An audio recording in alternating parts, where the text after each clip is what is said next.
G-Roll Electronic Productions, baby.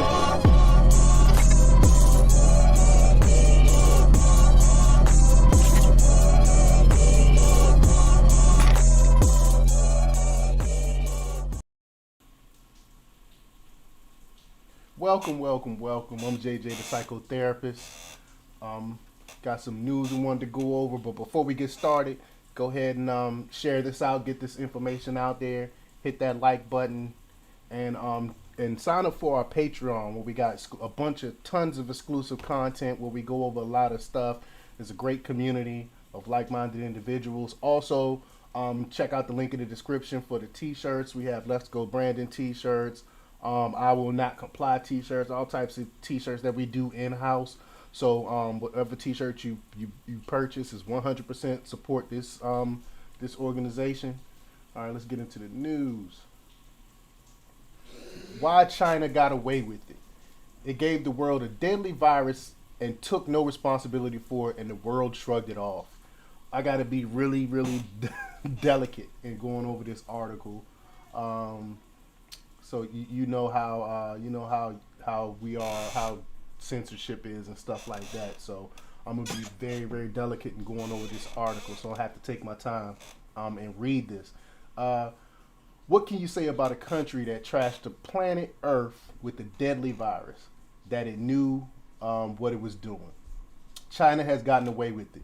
Businesses and industries destroyed or damaged, massive recession and unemployment, medical systems strained to the point of collapse, countries rent asunder by populism, transport systems in disarray, interruption of children education and development, loss of confidence in government, rising mental illness, anger and civil disobedience, vulnerability of elderly and those with underlying conditions, and nearly twice as many Americans dead than in World War II. The full effects of stupid 19 and its variants are yet to be known.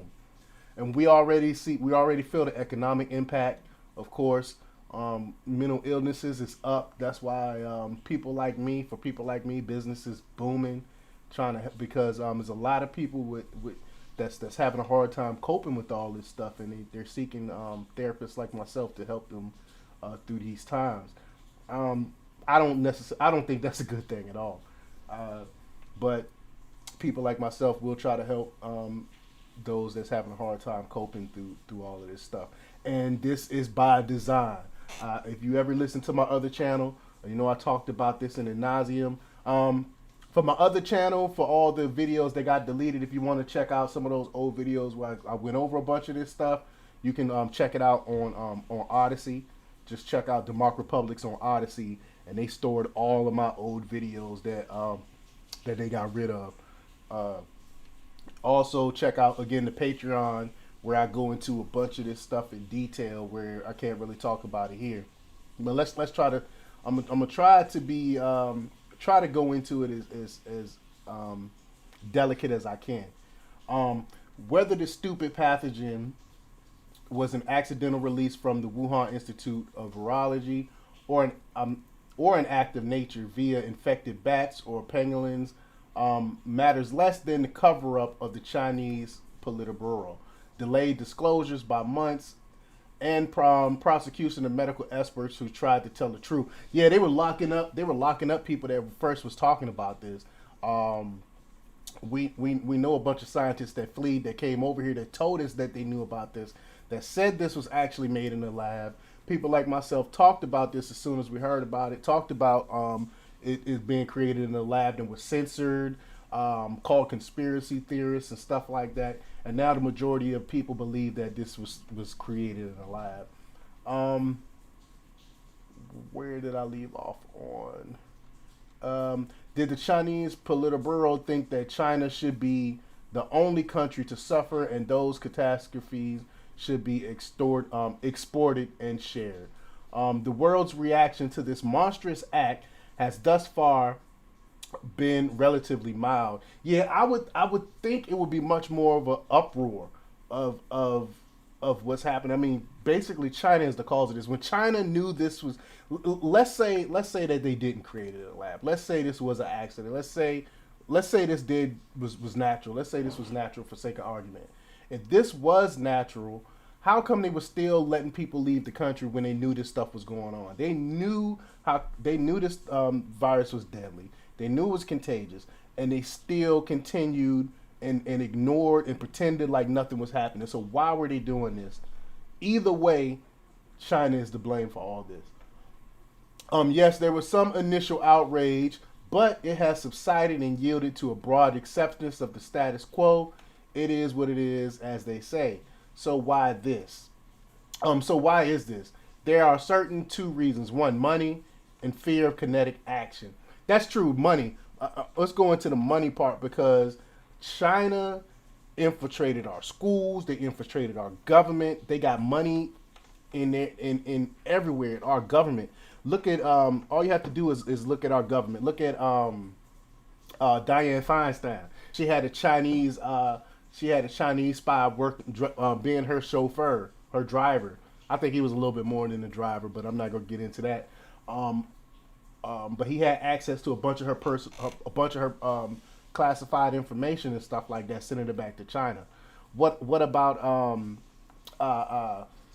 what's the Democrat congressman name that was sleeping with the Chinese spy? His name slips me, and I can't stand the guy. His name slips me right now, but sleeping with the enemy. These guys are sleeping with spies. I think he knew who she was. I think he's a stooge of the Chinese government. His name will come to me later. But back to the article. Evidence.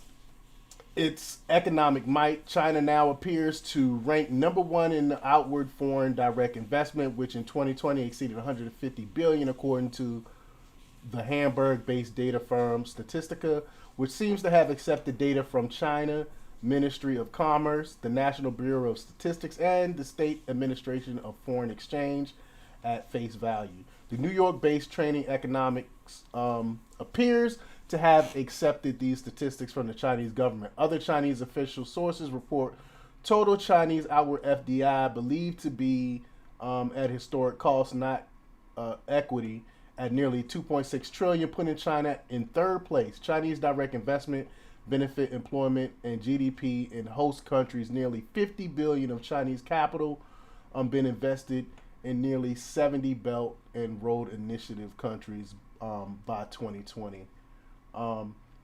Further, China's foreign exchange and gold reserves total 3.3 trillion, allowing it to buy its way into recipient countries. So this is basically explaining where the money comes from. How are they getting this influence in all these other countries, in particular the United States? They bought a bunch of these politicians. A final economic factor is U.S. foreign direct investments in China, which approximated 125 billion in 2020 at a historical cost. Nationalization of premier U.S. Multinationals in technology and finance, for example, would be a high visibility form of retaliation. Look at this tech companies like TikTok that's in China. The one of the number one apps in the world is owned by China, and they're stealing all of your data. Besides money, it's the fear of kinetic reaction that could be demanded by knowing the truth. Notably, the U.S. intelligence community stated that it was unable to determine the origin of Stupid 19 in this report released in August. Although, as noted, there is already evidence of China's duplicitous behavior and cover-up. Should China be called out the way President Kennedy called out USSR for its construction in Cuba of launch sites to support nuclear ballistic missiles in 1962, the world would demand more than rhetoric and recommendations. China is now perceived as nearing military parity. Basically saying their might is just as strong as our might, our military might. With this gold equivalence by 2027. I believe that I think that it's going to be a lot closer than 2027. I think I've seen reports by 2025, China is going to be surpassing the United States when it comes to military. The article goes on to say that As I have written in American Spectator, the free market can inhibit China's future inspirations. However, relocation of manufacturing and cutting cross borders and local exposure will take time and may not be enough. A trial at The Hague, a judicial body of the United Nations, might result in a loss of face for the Chinese Politburo. However, the UN is tilted towards anti-Western policies. Of course, and we got the UN. China is basically running the UN. China is running the WHO now. And China is running the whole world right now. All you got to do is look at the receipts. Gosh, I wish I could remember that politician that was sleeping with that Chinese spy. It's on the tip of my tongue. But they infiltrated every part of government. They infiltrated our schools. Look at all the Confucius institutes and different colleges pushing the Chinese ideology. But let me know what you think. Leave your comments down below. Like, share, and subscribe. And check out Democ Republics for the latest in news. Also, sign up for a Patreon where I got a bunch of exclusive content. And check out the t-shirts, the Let's Go Brandon t-shirts and the I Will Not Comply t-shirts. The links to all that stuff is in the description. Until next time. Peace.